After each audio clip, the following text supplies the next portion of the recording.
Um pouco de português. Ele é um dos pesquisadores mais ativos e altamente conceituados nisso que é conhecido como física de altas energias. Ele está visitando o nosso departamento pelo período de 6 meses. Então, as áreas de interesse dele cobrem desde matéria condensada, cosmologia, passando pela astrofísica, pela cromodinâmica quântica. Ele é originário de Nova York, mas ele fez a graduação e o doutorado dele na Universidade da Carolina do Norte. E hoje ele vai falar sobre a cromodinâmica em ambientes quentes relacionados com o RIC e o universo primordial. So, thanks for the introduction. I'll try to be loud. I'm normally very loud, so I don't normally use a microphone. So if I'm too loud, put your hands over your ears and start screaming, and I'll shut the fuck up. All right. So the topic for today's discussion is quantum chromodynamics at 5 trillion degrees Kelvin. Quantum, you probably know what that means. Chromodynamics, you won't know. Maybe the young people in the audience won't know what that is.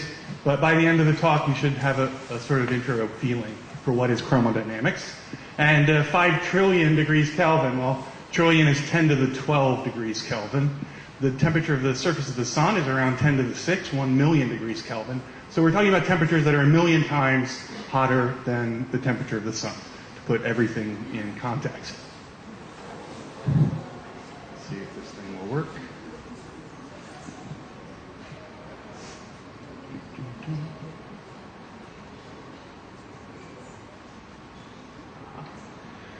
So why would you ever be interested in such insanely hot temperatures?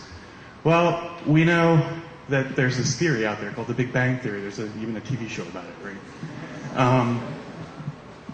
And the Big Bang Theory states that at some far distant time in the past, at around 13.5 billion years ago, the entire universe was crunched down into a tiny ball with a size on the order of 10 to the minus 44 meters, and from this it exploded into everything that we know today. If you were to look at the corresponding temperatures at the beginning of the Big Bang, the temperature of this thing right after the Big Bang is around 10 to the power 32. So incredibly hot. This regime here is labeled in the diagram with a big question mark. That means we don't know what's going on. And that's basically the realm of string theory today. They're trying to understand what happened in this, the first 10 to the minus 37 seconds of the Big Bang. However, after this 10 to the minus 27 line, we have a pretty good idea of what were the constituents of the universe at that time. And this diagram just labels these different kinds of particles, which I'll introduce in a few slides. We have these things quarks, we have things gluons, antiquarks, some Zs, which is something called a weak boson, and so on. And as we keep going forward in time, the universe gets colder and colder from this extremely hot stage. And eventually, we reach the point where atoms start to form. That happens here at about 300,000 years after the Big Bang. So well after the Big Bang occurred, do atoms even form. And at that time, the temperature was relatively cold by our standards. It was only 3,000 Kelvin.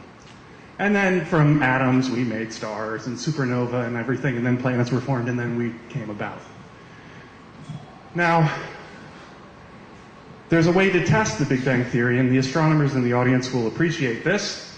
You just look out in the night sky. The farther you look back, the further back in time you can see. Why is that? It's because light travels at a finite velocity, approximately 3 times 10 to the 8 meters per second.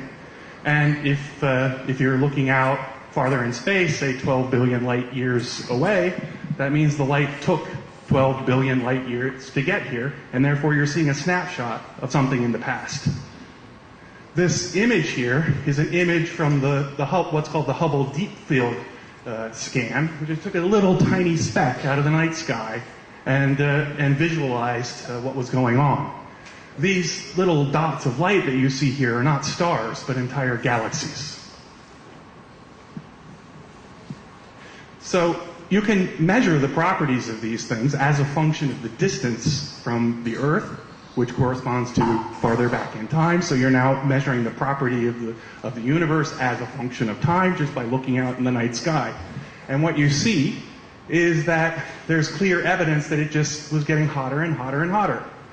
And the rate of expansion of the universe, which reflects in observations in a shift of the wavelengths called the redshift, tells us something about the rate at which the universe is expanding as a function of time even, because as we go further back in time, we can measure the time dependence of the redshift. So there's a lot of information available just by looking out in the night sky. But the last point is that there is a limit to this. Unfortunately, you can't determine all the information about the beginning of the universe just with a telescope. Why is that? Turns out there's this special point in time that I illustrated in the first slide. It's when the atoms formed. Before the atoms formed, you just had an extremely hot plasma of electrons and protons and neutrons and other things flying around. And in such a ionized plasma, that's the word we use for a gas made of charged particles, light doesn't like to propagate. You try to send a light signal through a charged plasma, it gets eaten up and it doesn't come out the other side. So at this special point in time, suddenly when the atoms formed, then you had a charged neutral gas, and then the light was able to propagate. So there's a sort of window here that sets how far back in time you can actually see. To use an analogy, this surface in time, or in space if you like, since they're equivalent in special relativity, is called the surface of last scattering. You can imagine that you go out on an extremely cloudy day and you're trying to look at the sun. In the analogy, the sun is the Big Bang. And you try as hard as you try, you're not going to be able to see the sun. What you see is the light that just is emerging from the bottom of the clouds. And all of that information that's what's behind the clouds is now gone to you. So it's an incredibly good analogy because what's happening to the light in the cloud is it's getting scattered a lot. It's just its direction is getting changed randomly, and it doesn't send the information from what's behind it straight to your eyes. It just sends this scrambled stuff. So that's called the surface of last scattering, and unfortunately for astronomers, it sets this sort of time that you can't see anything before that. Another way to think about it is that before the atoms were formed, the entire universe acted like a really opaque piece of glass. So there might be some information hiding behind this piece of glass, but because it is scattered so strongly from this piece of glass by the irregularities on the surface, you can't see what's going on. So that sets this 300,000 year mark. That's as far back as you would ever be able to see with a telescope. No matter how big the telescope is, you won't be able to go back further. Now, what if you wanted to go back to a much, much earlier time? The time that I'm going to be talking about now, today, is somewhere between the mark of about 10 to the minus 10 seconds and 10 to the minus 5 seconds after the Big Bang. In this interval, the universe cooled from a temperature of about 10 to the 15 Kelvin down to a temperature of about 10 to the 12 Kelvin. And the particles that were the relevant degrees of freedom, as we say in physics, at this time were not atoms. They weren't even protons and neutrons. They were something else, and that's what I'll talk about next. But before I do that, I want to say, well, how can we study this experimentally? Of course, we can study it theoretically. We can go write lots of books about it. But when it comes down to it, physics is an experimental science. And you want to compare your theory with experiment. So the realization for why you can actually study this phase of the universe experimentally is a very simple one that comes from quantum mechanics. It tells us that particles are waves. So instead of being a tiny little ball, like a billiard ball or a basketball or a soccer ball, you know, you like the soccer, if I zoom in enough to a size on the order of 10 to the minus 9 meters, you know, give or take a few orders of magnitude, what I'll see instead of a particle is actually something called a quantum wave packet. This quantum wave packet, if I zoom in again on it, it has some pattern of oscillation.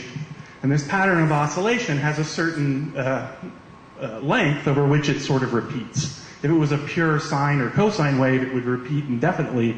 But for our particles, there's an envelope. And the only thing I can do is say, well, when does it come close back to where it was before? And that distance in space is called the wavelength.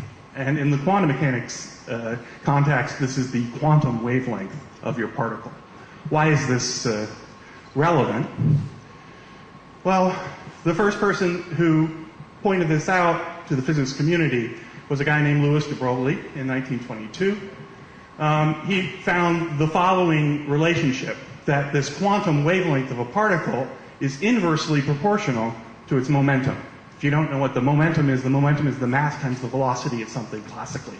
So if you keep the mass fixed and increase the velocity, you increase the momentum. If you increase the momentum, you decrease the quantum wavelength. So that's illustrated down here.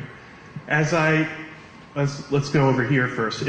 If you actually go to extremely high energies, this normal formula that you know from high school, P is equal to mv, momentum is mass times velocity, doesn't work anymore.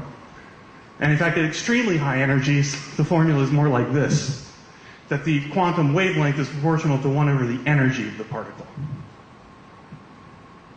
So down here in this little diagram here, I've shown that as I increase the energy, which you can loosely think of as increasing the velocity, the quantum wavelength gets smaller and smaller. So I'm having tighter and tighter little waves. So increasing energy means decreasing wavelength. I point out in this context that this was central to the Bohr model of the atom.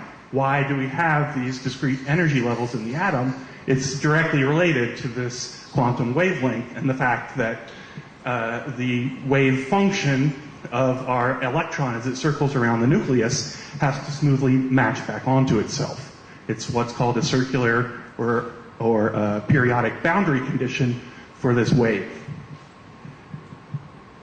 So now I want you to imagine a gun that instead of shooting normal bullets is shooting tiny subatomic particles. And they come out shooting like these little wave packets, and the faster that the bullet, in this case a tiny subatomic particle, comes out, the shorter the wavelength, the more fast the thing is oscillating in space. So the gun accelerates a particle to a particular velocity. If I add more gunpowder, loosely speaking, the faster the particle becomes at the end of the acceleration, and therefore the smaller its quantum wavelength. So why am I telling you this story? Well, a particle accelerator is basically a big gun. You're just taking particles and you're accelerating them up to a very, very fast velocity. And shown down here is a little inset picture of the Large Hadron Collider at CERN. I'll talk more about that in detail in a little bit. So once you understand this, that as I increase the velocity of a particle, I decrease its wavelength, you start to realize that a particle collider is nothing but a giant microscope. Let's imagine for a second that I had some target that consisted of a soft ball that inside of it was embedded 3 hard balls, smaller ones. And I wanted to know what those 3 small balls, if there were 3 small balls inside. If I probe that ball with a very low energy or long wavelength probe, I'm only sensitive to the physics of what's going on in this yellow region, and not what's going on in the little red, green, and blue regions. However, if I instead probe it with a high energy probe, then you see that the wavelength of the probe starts to match up with the details of the subatomic physics that's going on inside. So increasing the energy means being able to resolve finer and finer details inside of whatever you're studying. So what is it that we're studying? Well, for, I guess it's 40 years now, there's been something called the Standard Model of Physics.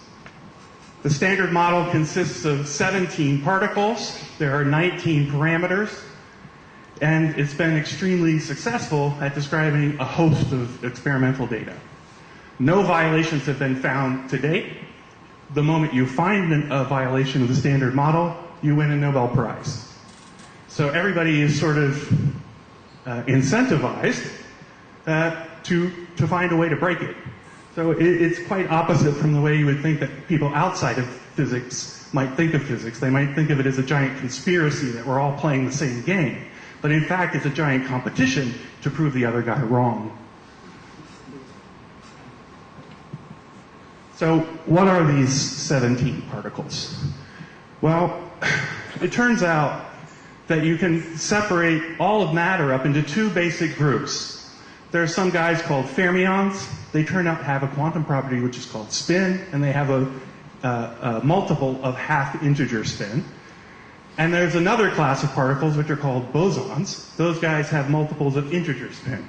So these guys might have, actually all of these guys have 1/2 spin, and these guys all have spin 1. But in the general case, a fermion could have 1/2, 3/2, 5/2, so on. And a boson could have 1, 2, 3, 4. Integers are the bosons, half integers are the fermions. Turns out that the fermions make up all of the matter. They're the stuff that builds up atoms, the stuff that builds up the nucleus, etc. The bosons are what we call the force carriers. Let's start with the particles that we know from high school. There's this thing called the electron. We know what the electron is, and it's around. And the thing that communicates the force between two electrons is this boson called the photon. And in quantum field theory, electrons go around just exchanging photons with one another to communicate, hey, I'm here, you might want to move out of the way.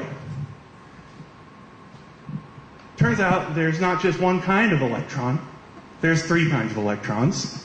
The next one up is called a muon.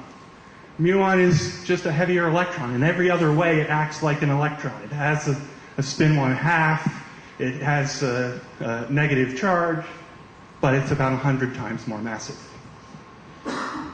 If you keep looking, you'll find another thing that acts like the electron. It's even more heavy. And it turns out that each of these guys has a partner, which is called a neutrino. So the electron has an electron neutrino, the muon has a muon neutrino, and the tau has a tau neutrino. These guys have extremely, very small masses. In fact, until the mid-1990s, everybody thought they had exactly 0 mass. It was only after looking at neutrinos coming from the sun that they find out that these had any mass at all. The ones that you might, and these neutrinos are integral to what we call the weak force. So there are 4 forces in nature: the electromagnetic force, the weak force, the strong force, and gravity. That builds up the standard model. Gravity is sort of the outlier right now. We really don't know how to build a proper quantum field theory of gravity. But the other guys, the electromagnetic, the weak, and the strong force, have now been all organized into this thing called the standard model. The standard model, surprisingly, can be written down on 1 page. It's very small writing, but you can write it down on 1 page. So the particles that I haven't told you about yet are these guys, the quarks. In some sense, they're like electrons, except for they carry an additional kind of charge, which I'll come to describe in a few slides. There are 6 kinds of quarks: the up, down, charmed, strange, top, and bottom. These guys were named in the 60s when everybody was smoking pot. They just have weird names. There's no explanation for it. The quarks have a force. They have electric charge. They exchange photons with one another to tell each other about the electric force. But they also have this other kind of charge, and that's communicated with by a particle called the gluon. These other 2, which I haven't described, the Z and the W, they're the communicator of the weak force. So with these 17 particles, we claim we understand these 3 out of the 4 fundamental forces. You've probably heard in the press and in the news about this thing, the Higgs boson. And so it's sort of the 17th particle. It's not really yet confirmed that it exists.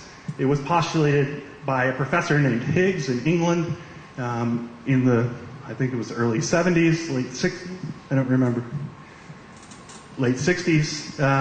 And it was a thing that, in his theory, caused these two bosons, the Z and the W, to have such a large mass. And so people are looking for that now. The graviton, as I said earlier, is still the standout. Nobody really knows how to quantize gravity. So, standard model. Today, I'm going to focus not on the full standard model. This part is the weak interactions, and there's some currents down here associated with the weak interactions. I'm only going to focus on a tiny little subset of the standard model, which is the part that involves these quarks and the gluon. And it's relatively compact compared to the full standard model, but nevertheless extremely complicated. You can write it down on a note card. It was written down first on a note card in the early 70s, late 60s, somewhere around there, and nobody knows how to fully solve the theory yet. It's deceptively simple. Just because there's a few number of terms doesn't mean you're going to be able to do it. So let me tell you a little bit more about the quarks. There are 6 of them, not 7. Dopey was not found yet. And as I said, there's up, down, strange, charm, bottom, and top. Until the mid-60s, people only knew about these first 2, the up and the down. That's because they're the most prevalent in nature. Most of the stuff in this room is up and down quarks. It's comprised of up and down quarks in the nucleus. The up quark has an electric charge of plus 2/3, and the down quark has an electric charge of minus 1/3. And in the center column, I list their mass in a strange unit which you've probably never seen before, but it's the unit we use in high energy physics is to measure mass in units of energy. Can anybody tell me why that would be a relevant thing? There was this guy named Einstein. He said E equals mc squared. So mass is energy, energy is mass. In order to convert from your normal units of kilograms to an energy, you just need to multiply by c squared. So in high energy physics, we generally use the energy to say what the mass is instead of the mass. To put it in context, the mass of a proton in these units is 1, more or less. So this thing is, these two guys are extremely light compared to the mass of the proton. The next quark that was found was this guy called the strange quark. And it was found in the late 60s. And then in the 70s, they discovered the next guy, which was called the charm. The charm is actually even heavier than the proton itself.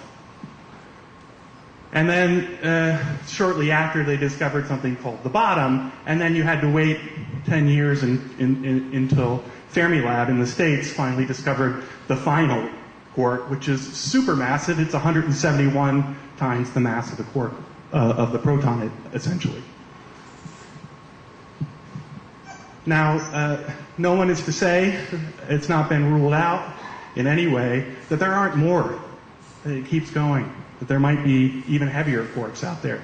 So that's why we build these giant particle accelerators, is to try to find more of them. If they're not there, they're not there. We have to find out. Now, I remind you that quarks are fermions. That means they have a half integer spin, in this case spin 1/2. They have electric charge here, but they also have this thing called a color charge. For the mathematicians in the audience, the color charge for a quark is in what's called the fundamental representation of the SU3 Lie group. For people that don't know math, that means nothing at all. I'll try to explain it in a picture. So quarks come in 3 colors, red, green, or blue. Now, of course, if you had a tiny microscope and you were able to see down to that scale, you wouldn't see tiny red and blue and green. It's just names because there's 3 types of them. Normally, electric charge, there's just 2 types, plus and minus. If there's 3 types, we call it color. But the analogy doesn't end there. If it was just 3 and we decided to call them red, green, and blue, it wouldn't be very useful. There's a strange consequence of this math, is that I can imagine taking a blue light, a green light, and a red light and combining them. If I do that in just the right way, I'll find that in the region where they overlap, you get a nice white light, perfectly white. Can't see that there's any color. Every particle that we see on a daily basis is in this white sector of the theory. It's a color charge neutral object. The analogy to atoms is that atoms are electrically neutral. A hydrogen atom has a proton and an electron. They exactly balance off one another, and they're neutral in an electric charge sense. Every particle that we know that's comprised of quarks that we see every day is a colorless combination. There are, however, additional kind of color combinations that you can create. For instance, if I look in this region where the blue light and the green light are overlapping, I get this sort of bluish light, teal. That's a perfect combination of blue and green. If I were to imagine to take that light and then combine it with the red light down here, I would then have blue plus green plus red, and that would also be colorless.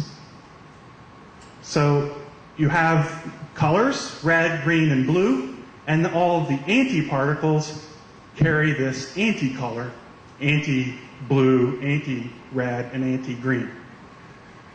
So that's anti-color in a nutshell. I can create a colorless combination by combining all three at once, or I could take red and anti-red, and that also throws me into the colorless regime. The other kind of particle that you have to worry about in this context is this guy, the gluon. As there are 8 different kinds of gluons. There's spin 1 bosons, and unfortunately they don't have any cute names. I would maybe call them Itchy and Scratchy and so on, but unfortunately they don't have cute names. And turns out in this algebra, they are in what's called the adjoint representation of the SU3 Lie group. Again, if you don't know what that means, no problem. I'll explain it here in a picture. These guys, gluon, you can imagine as having 2 kinds of color. It's a charged guy, but it simultaneously carries a color and an anti-color. And there are 8 different combinations of these guys. For those of you who don't know quantum mechanics, you might be worried about these guys down here. These turn out to be, for those that do know quantum mechanics, the eigenstates which describe the gluon. And they are linear combinations of red and anti-red and blue and anti-blue. They're the eigenstates. Now, gluons are special because they carry this kind of charge. There's the analogous particle in electromagnetic theory is the photon. The photon has no charge. Doesn't have a plus charge, doesn't have a minus charge. It has exactly 0 charge. If you take 2 photons and you shoot them at one another, they just pass through one another, the first approximation.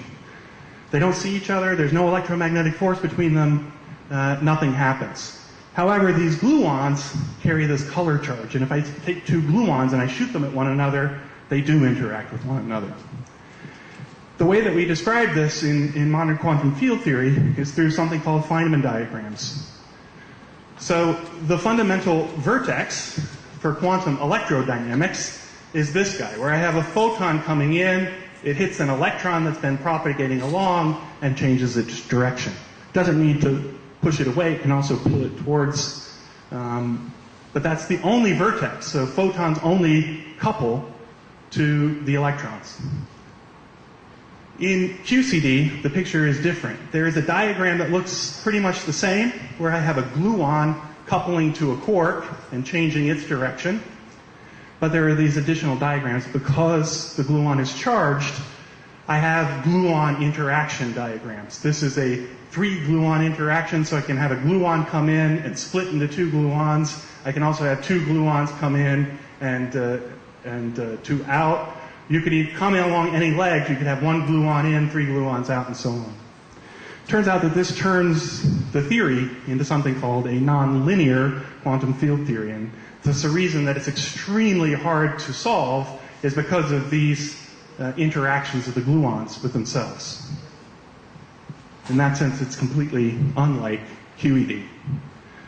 To just introduce some lingo, some language, QED, the photon here is described by what's called an abelian gauge group, and QCD, the gluon, is described by a non-abelian gauge group. For the mathematicians in the audience, that means that the generators of the symmetry commute here in QED, and in QCD they don't commute. So the commutator is non-vanishing. And that commutator non-vanishing is exactly what causes these interactions. So now, in principle, we know what is quantum chromodynamics. Quantum because we're taking into account the wavy nature of the matter. Chromo because we have this new kind of charge, the color charge, and the dynamics is just dynamics.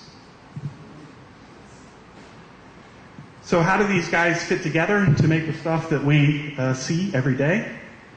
Of course, not to scale. Here is an atom. It has some electrons circling around. Of course, if it was a real atom, the electrons would be over there somewhere at the end of the island. And in here is the nucleus. The nucleus is comprised of protons and neutrons. The protons and neutrons themselves are then comprised of these three particles called quarks.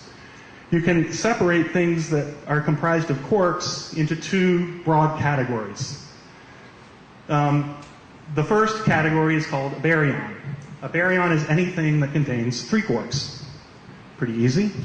A proton is a baryon, a neutron is a baryon, a lambda is a baryon, a lambda C is a baryon. The only thing that's different between the proton, the neutron, the lambda, and the lambda C is the quark composition of them. This is an up, up, down, up, strange, down, up, charm, down.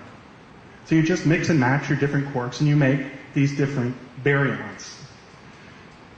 This is an example, and I haven't chosen the colors randomly. I really chose red, green, and blue on purpose because these are a colorless, color-neutral object. These are the things we see every day.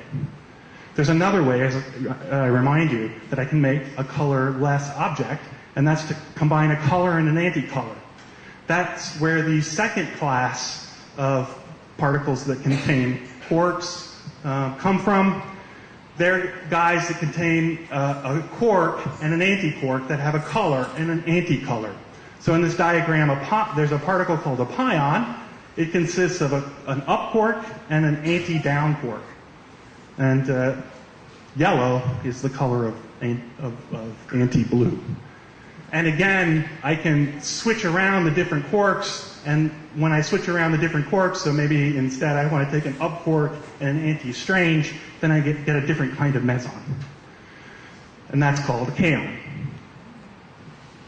In the 1960s, people were just observing, they didn't know anything about quarks in the early 60s. They were just observing that there were tons and tons of these different baryons and mesons. They could see them experimentally, and they were just filling books with their properties. What was their spin? What was their mass? What did they decay into? And it was sort of like the state of chemistry before you had the periodic table, and before you had the atomic model that told you why there was a periodic table. So we now know that those huge books of data about all of these different baryons and mesons can be explained very simply by combining different fundamental elements in the form of these quarks. Together, these baryons and mesons are grouped into a superclass, which are called hadrons, which just means quark-containing guys. And so then our little friend, the gluon, just sort of hangs out here. It's the thing that's keeping these guys stuck together.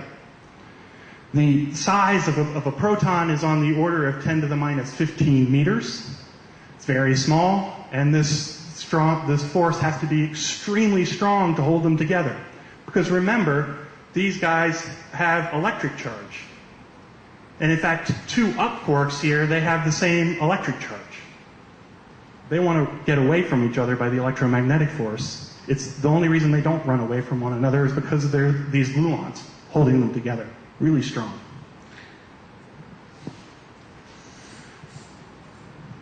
Now, paradoxically, three guys named Gross, Politzer, and Wilczek showed in 1973 that this theory of quantum chromodynamics has a very peculiar property.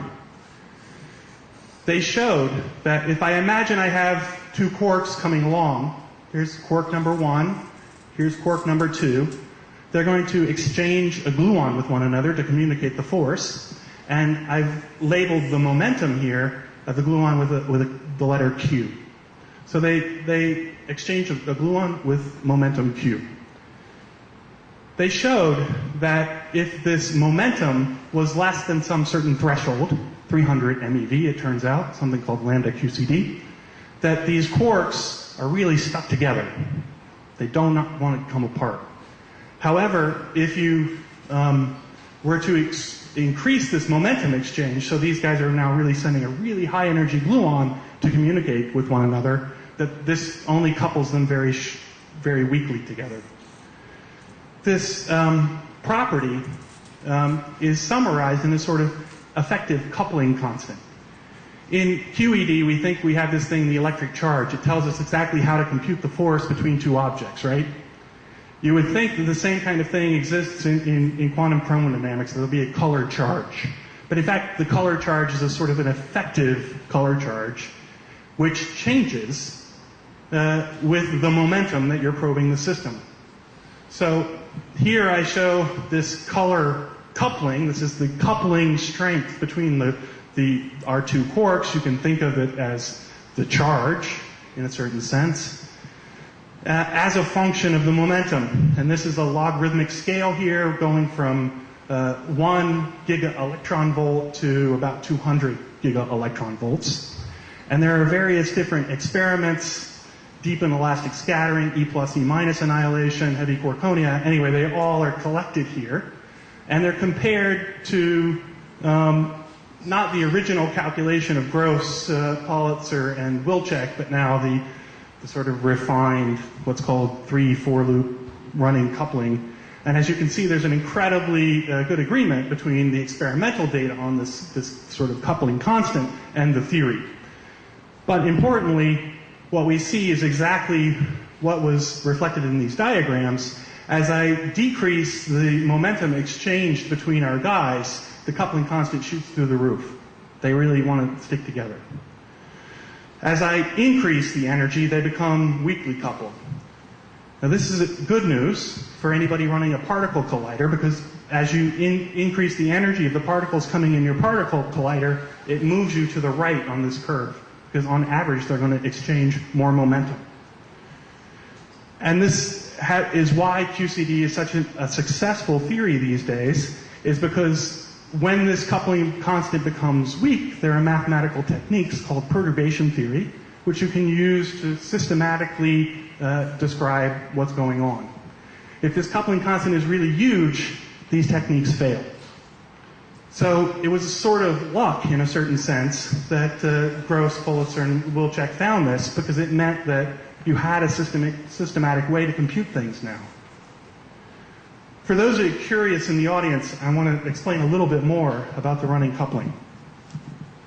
How can a coupling constant, I said it was a constant, how can it not be constant? Well, you have to ask yourself, how do I define a potential or a force between two objects? In the modern quantum field theory language, I have these Feynman diagrams. I might have an electron coming along, exchanging a photon with another electron. In our everyday world, that's extremely well approximated by the following diagram, where this coupling constant that's sitting here, E, is replaced by what's called the Bayer coupling constant, E sub naught. However, in quantum field theory, there are always corrections to this. Those corrections are encoded in these diagrams, which correspond to inserting more and more of these little loops here. These little loops are, in this case, an electron and an anti-electron. So I had a photon coming along, it splits into an electron and an anti-electron. The anti-electron and electron then recombine and become a photon again.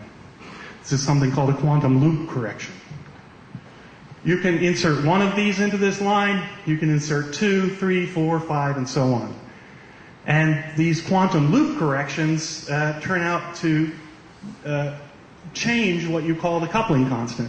As I increase the energy that's being sent between to communicate this force, I open up new channels. As soon as I reach a threshold where it's possible for me to create an electron-anti-electron pair, that happens. If I keep increasing the energy, then I get the two pairs happening, and so on.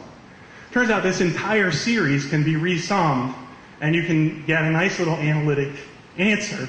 You don't have to interpret the analytic answer. The important thing here is just that there's a minus sign. And it turns out that because there's a minus sign here after this calculation is said and done, it means that the coupling constant for QED actually increases as you increase the energy.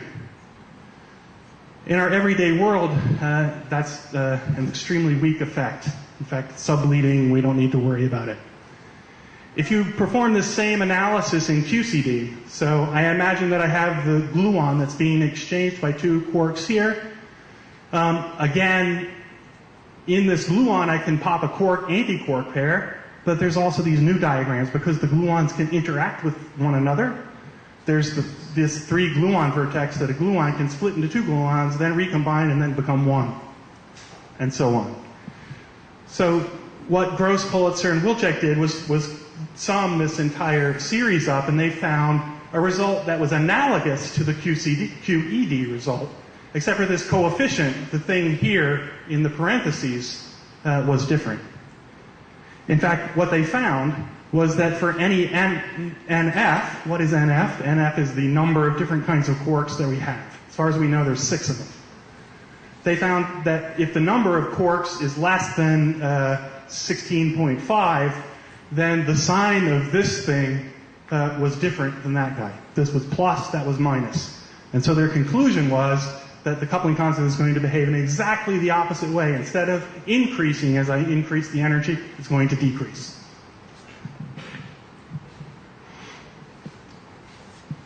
So why is this relevant for the early universe? Temperature, as you know, is just a measure of the kinetic energy of particles in a gas. The higher the temperature, the faster they're moving around and bumping into one another. So, you can loosely think that the temperature is proportional to the average momentum. In fact, in the ultra-relativistic, really high energy limit, this is strictly true. So, as I told you on the previous slide, as I increase the energy of or the momentum of the particles that are colliding, the effective coupling constant goes down. Now, I can do the same thing by just heating them up. Then their average momentum gets higher, and they then become essentially weakly coupled. So as I increase the temperature, it pushes me to the right here. And eventually, I'll get to this place where I have a nice weakly coupled system of quarks and gluons.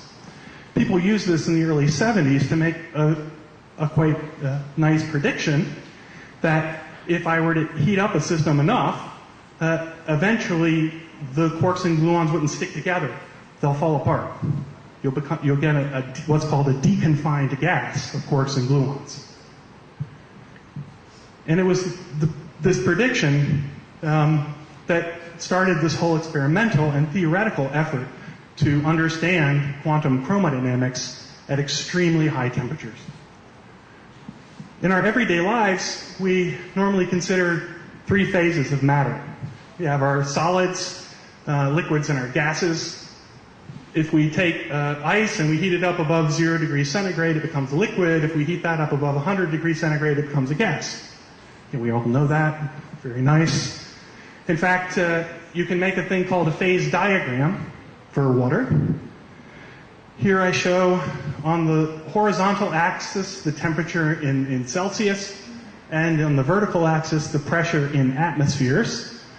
The pressure on Earth is defined at sea level to be 1 atmosphere. That's this line going across here. And from this diagram we can read off the melting temperature of ice just by going over at 1 pressure, and then we go down and we see, oh, it's going to melt at 0 degrees Celsius. I can also keep going over at the same pressure, and I see, oh, it's going to become a water vapor or a gas at 100 degrees Celsius. However, if you change the conditions, as you know, if you're a hiker, you've ever gone really high up in a mountain, the pressure goes down, you might go down here and come across, and then the melting point for your ice is going to become higher, and transition to water vapor is going to lower. These lines here just tell you exactly when the different phases, the solid phase, the liquid phase, and the gaseous phase, transition into one another. The diagram, the solid line is what's called a second order phase transition. It means that you sort of have a kind of discontinuity, but it's smooth in the first derivatives, but not in the second derivatives at this boundary. This is a line of what's called a second order phase transition, another second order phase transition, and another second order phase transition. There's a funny way that you can heat up water. You can actually take water at a constant temperature, increase the pressure, drive it up this way, and then increase the temperature over this way. You can actually go around. And this line has, there's no line here. It's what's called a crossover transition. This is completely continuous in all derivatives. You won't be able to tell at any point whether you're in water or water vapor. It'll just sort of smoothly happen, and suddenly, after a little while, you're in the water vapor phase. This is called supercritical. This line here ends in this funny point, which I've labeled on the graph as a critical point. This is the line of the second order phase transitions ends here, and this, if you were to try to go across this right here, you would see what's called a first order phase transition, and there you have a discontinuity not in the first derivative, but in the function itself, where the function is describing what phase I'm in. So this is the stuff that we know and love. We're usually only used to seeing it presented to us along this line as a melting temperature and a boiling point, but it's actually quite more complicated than that. It depends on the pressure and the temperature. So you might ask the following question: what happens if I just keep heating up the gas? Well, what happens is that the atoms in there, at this point, we just have a bunch of charged neutral atoms flying around, bouncing into one another. Eventually, their momentum is high enough when they're slamming in, they just break the atoms apart until you get an ionized gas of things. So if I keep heating up our gas, it depends on the kind of gas that you have at your disposal, somewhere between 100 and 10 to the 8 Kelvin. Again, that depends on the kind of gas. You'll generate a plasma. Plasmas are sometimes called the fourth state of matter, and in fact, they're the most prevalent in the universe. If you look out in the night sky, the sun is basically a giant ball of plasma. Every star that you're seeing is a giant ball of plasma. It's quite prevalent, but you don't hear about it every day. Of course, you can generate plasmas for practical uses. This is some plasma burner. This is a gas, but now the electrons are free to move around, so it's a charged gas. And similarly, the sun, as I said before, is a giant ball of plasma. And then you have to ask, well, what happens if I keep heating up the plasma? So the plasma, and I'm going to ignore the electrons for the time being. The plasma consists of nuclei in the form of these hadronic particles. It contains these baryons, the guys with 3 quarks, mesons, the guys with 2 quarks, and if I keep heating it up, once I'll hit a threshold of about 10 to the 12 Kelvin, at which point these guys no longer want to stick together. And what you get then is a new kind of plasma. It's not an electrically charged plasma, but a color-charged plasma. And these guys are running around, and if the temperature is high enough, because of this asymptotic freedom property, they don't really interact very much, at least in principle. So you can do a ballpark calculation of what this temperature is, and you find this number of 10 to the 12 Kelvin. As I'll remind you, that's about 1,000,000 times hotter than the temperature of the sun. Now, of course, since the 70s, there's been a lot of progress in calculating exactly where does this phase transition happen, at exactly what temperature. So here I show a plot of the pressure of a gas of quarks and gluons divided by the ideal pressure. The ideal pressure of the gas is when I assume that there's no interactions whatsoever. They're just flying around, bouncing into the walls. They don't see each other. They just see the wall. That's the ideal gas pressure. If there's any interactions between the particles, you don't get the ideal result, you get something else. And if they want to stick together, you're going to see less pressure because they're sticking to one another. They're flying, they're going for the wall, and they see their friend, and they go over there. So, if this ratio goes to exactly 1, we have a non-interacting gas. If it's less than 1, we have a sort of gas that wants to stick to itself. And so that's what's on the vertical axis. On the horizontal axis is the temperature in a weird unit which you've never seen before. Maybe you saw it yesterday. Mega electron volts. To put this in context, 200 mega electron volts is 2 times 10 to the 12 Kelvin. So this graph is running from 2 times 10 to the 12 to 1 times 10 to the 13 Kelvin. And there are two kind of things plotted here. There's these little data points. This is not experimental data, but instead a computer calculation. I'm not going to say a computer simulation, because it's much more than that. Turns out that you can take this thing, the theory of QCD, and you can put it on a computer, and if your computer is big enough, you can exactly solve it. That's these points here. This result emerged last year. They have about 200,000 computers lashed together to make this result, and it only took a couple of years with those. The error bars here are statistical error bars. What happens in this way of solving quantum chromodynamics on the computer is you statistically sample the theory. And that's why you need so many computers running for so long. You need to generate lots of statistical configurations. And these error bars are their statistical error bars. So it's not real experimental data. It's really like sort of a computer experiment, if you like. The other thing that you see here is this dashed line with a little green band about it, around it. That's a calculation that I myself performed together with 3 other people. One of them was my student, Nansu, an old collaborator of mine, Jens Andersen, and his student, Lars. For this dashed line here, we had to perform a quite complicated calculation, which in the end took us 12 years to complete. The calculation consists of computing what are called quantum loop diagrams. This is a gluon propagator. This is a quark propagator. These are the so-called one-loop graphs. You can do that calculation in about a week.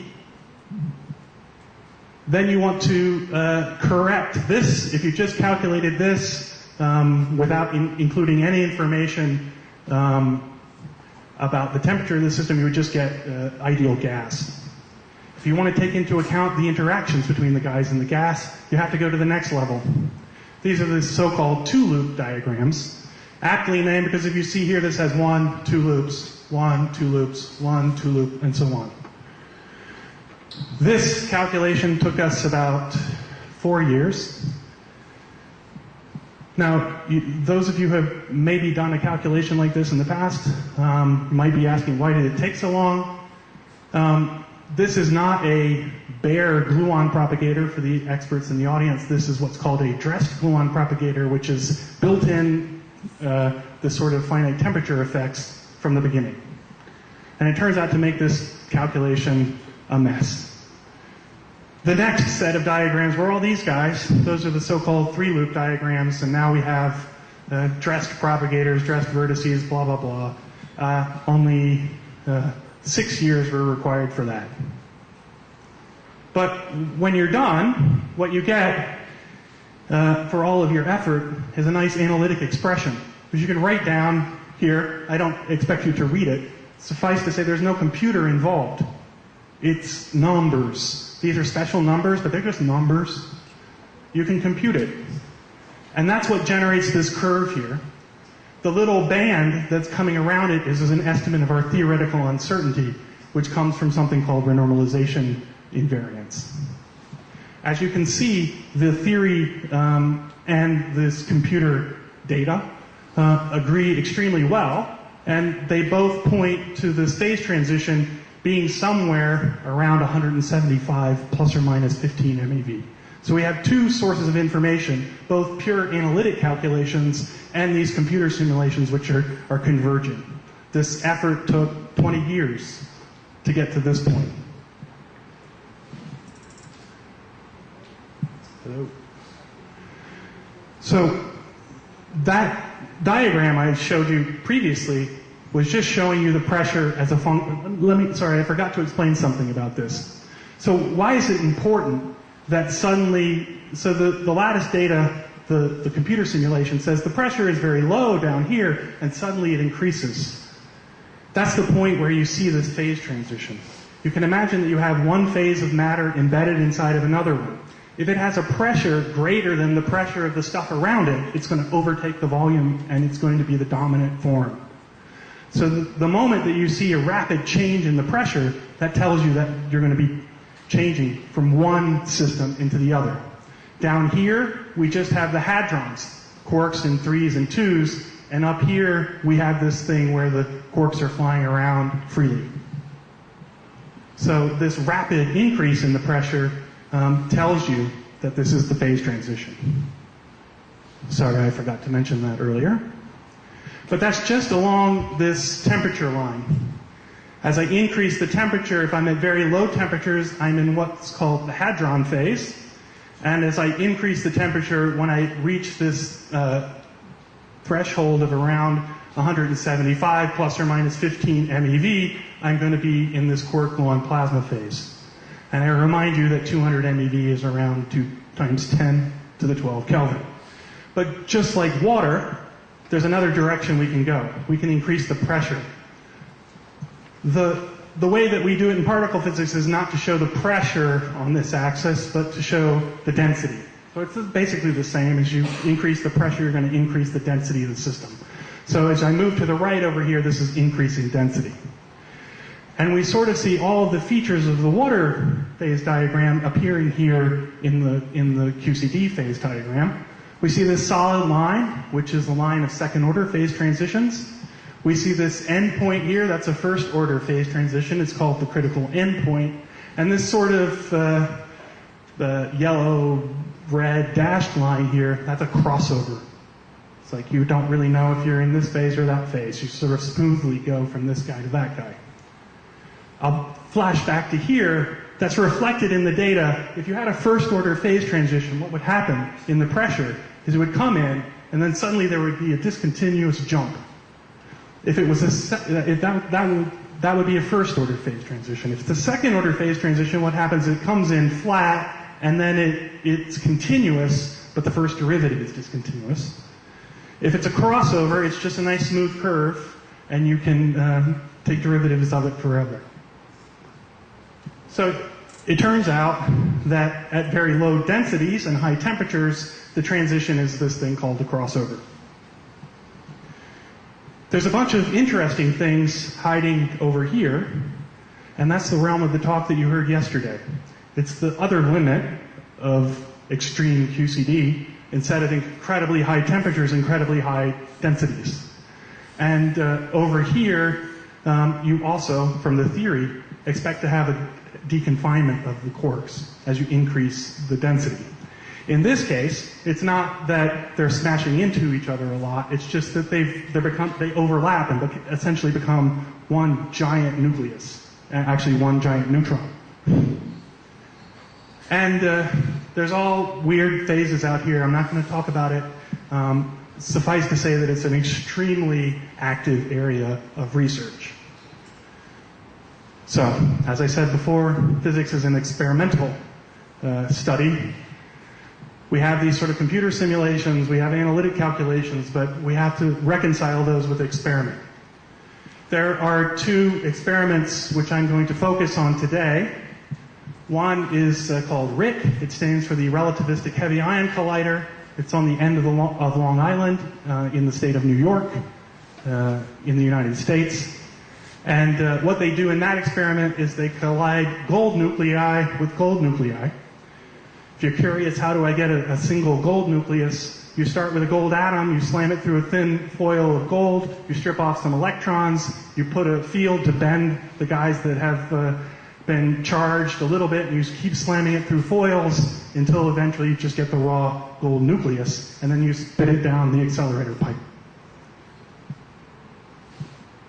These guys are colliding gold on gold at 200 giga-electron volts per neutron, per nucleon. That's not a number that means anything to you, so I instead quote you what the kind of initial temperatures that they'll generate. This corresponds to 3 times 10 to the 12, 4 times 10 to the 12 Kelvin. This experiment started running in the late 90s, still running.